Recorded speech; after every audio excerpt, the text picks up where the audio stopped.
Hey everybody, got a quick one for you. Got some new inventory in. We sent off a bunch of vintage to get graded.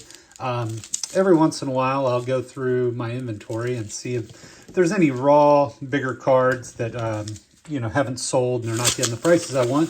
And I'll send them off to get them graded because the graded prices are already established. So it's a lot easier to determine price for people. These are all some pretty good cards, big names, Hall of Famers, and some of these were really nice, crispy cards, so I'm expecting to get a couple of decent grades, but I'm sure anybody out there who grades vintage knows it's very hard to get high grades. The condition of the cards isn't bad, it's just that they don't grade like these new cards, and I think that they put them on the same pedestal as a 2024, whatever you got, that has just come out of the factory, and I think that's not necessarily fair, but that's okay. That's the world we live in. So anyway, to start, this one is a Whitey Ford, looks like a 53, and that one is a beautiful card. This is one of my favorite cards of all time. I've got several of these. I think I've got a 1, a 2, and a 3 now. That should be a decent card, well over $100. That'll be in inventory today. Next is a Larry Bird rookie card. I had this listed online for 50 bucks. It did not sell, and it got a 5. So we're going to make a few bucks on this one, that's for sure. Probably a $60 to $70, actually probably a $70 to $75 card now.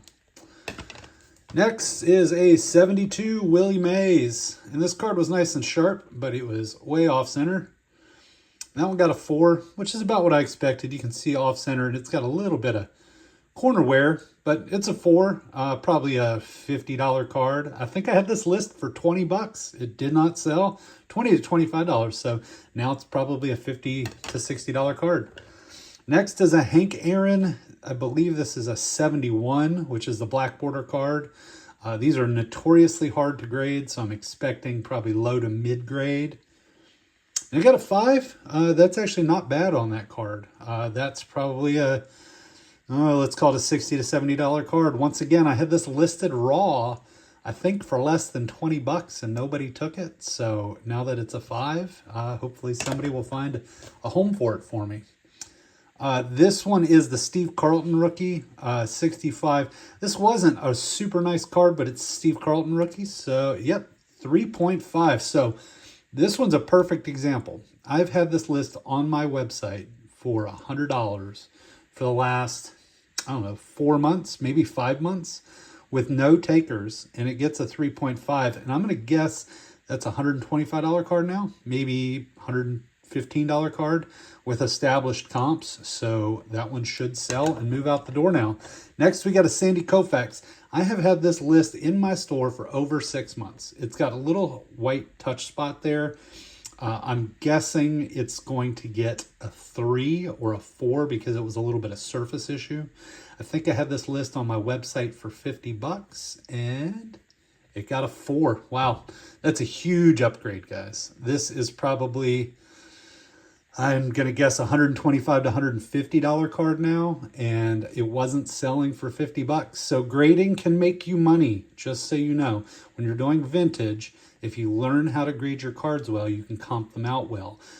My biggest suggestion is to always comp them lower than you think, because the grader will find stuff you don't see. I do a big magnifying glass to try and find stuff too, and I try to find comparable cards so that I have an idea what it's going to be worth when it comes back. Hank Aaron, this one is a 67, I believe. Yeah, 67. And that one got a 4. That's actually a really pretty card. Not a huge card in a 4. This is, a later card for Aaron, 67. But still a beautiful card. Somebody's going to find a home. Probably break even on that one. I don't think that'll be an upgrade. I was expecting a 5. Next, this is going to be an easy one. I think I paid 15 bucks for this card. It is a 58 Roberto Clemente. And it had a little bit of surface schmutz on the back. And it got a 3. So holy cow. This is a big upgrade. I was expecting a 1, 1.5 because that little bit of schmutz in the rounded corners. But it doesn't have any, creases, and the surface is nice and clean. It's nice and yellow. Just an iconic card. So a 3 in this card, it should be well over $100 now. So this is going to be a huge upgrade. I'm going to guess we'll make I don't know, 70 to 80 bucks on this card when all things are said and done. Bill Mazeroski, this is another one that had rounded corners, but this is his rookie card, 57. Card number 24, and this one got a 3.5, so this is probably a, I don't know, maybe a $60 or $70 card. I'm not 100% certain on this one in a 3.5, but I think I have this listed for like 25 bucks in my store. Didn't sell for a few months. Now it will. Next, Nolan Ryan. I sent this one in because it was fairly sharp, but had a little bit of chipping. It was not selling. This is a 75. These are notorious for being a little bit iffy on the condition. And it got a 5, so yeah, this is an upgrade too. You can see it's OC, but it's still a 5, guys. That's going to be, I don't know, $60 card, $55, $60 card would be my guess. Next, this is a big one too. This one is a Jim Catfish Hunter, and this one is an error on the back. You see how it says Tim Hunter? They screwed that up. They didn't spell his name Jim, they spelled it Tim. Anyway, this is his rookie card, and this one was on my website pretty cheap too. I think less than $25, maybe less than $30 in raw condition, because it had that little spot right there, but they didn't count this as an MK, so it got a 4, guys. I'm not sure comps on this. I'll have to look it up, but still, just an iconic card, Jim Catfish Hunter. And then a couple of modern, and we will do those last, because those could be monsters.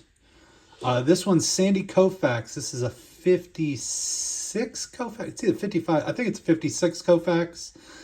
This should be a low grade. Not worried about that. I think it had like a little wrinkle on the front, and golly, it got a 1.5. You can see it's got a little bit of surface thing right there, but a 1.5 in this card. I'm guessing this is a $175 card. I had this card list on my website for $54.99. Nobody bid, nobody offered, nobody bought, and now it's a $150 card would be my guess. Maybe more. It might be a $175 card. These are two just inventory coming in. I did 2 modern. Mason Miller, this is the kid that's throwing like 104 miles an hour. He is out hurt right now, I think. I don't think he's going to be out for long. But this is an auto card. My son said, hey, Dad, buy this card. He's played at Tennessee, I believe. My son is a big University of Tennessee fan. He wanted an auto card, and he wanted to get one graded. I think I paid $45 for this card, and if it gets a 10, it's a $150 card. So let's see. And it got 10/10, so wow. And just so you guys know, condition your cards, checking centering, corners, all that stuff. But also, this is a shiny card, and fingerprints very sensitive. So I took a microfiber rag and I went around the edges and cleaned it up to make sure there was nothing, and did the back too. Got a 10. So make sure you condition those modern cards before you send them in. Make sure you get those fingerprints off as well as you possibly can.